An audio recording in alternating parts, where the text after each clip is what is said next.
Hello, magandang araw. So, eto na, papakainin ko na aking mga alagang papis. Kanina pa sila nag-iingay. Hindi na pong gawain kasi nila pag gutom na sila.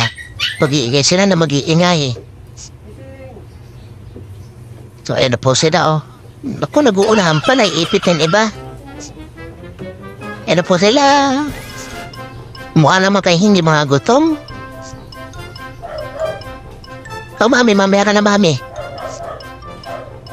Naku, nagkagago pa rin. Sabi mo silang plato. Ikaw, mami, mamaya ka na.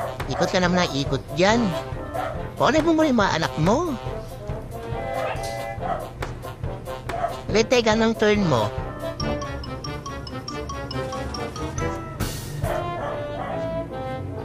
Kumarang pa sa camera.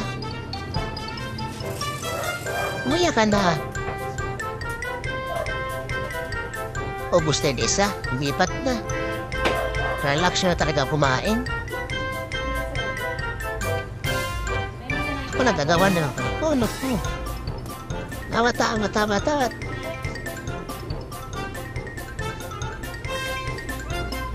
Ano naman si Mother? Mother, mamaya ka na, Mother.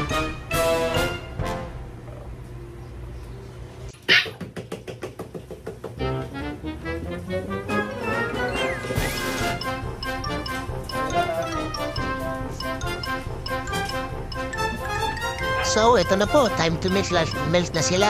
Kasi mother nila sa magdamag ubos na yung gatas. Sa umaga, halos wala ng gatas ang kanilang mother. Kaya ito na. Kailangan mo silang painumin ng gatas patapos nilang kumain. Malakas na rin po sila sa gatas. Kung mamumulubi ako dito.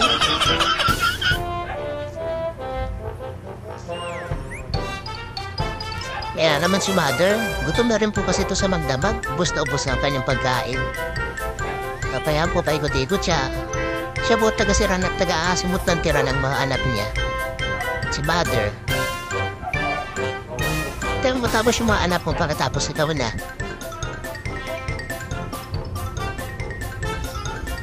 So ganyan po sila ka-exciting pakainin sa umaga.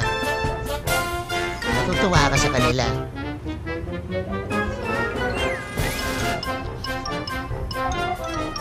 O talagang sinisibot ang gatas? O kinulang pa yung isa, o? Gahanap pa? Hindi, simutin nyo lang. Para walang sayang. Kung naghahanap pa yung iba, wala na. Wala na ba? Gusto pa? Gusto pa ba? Tingin? Simot na.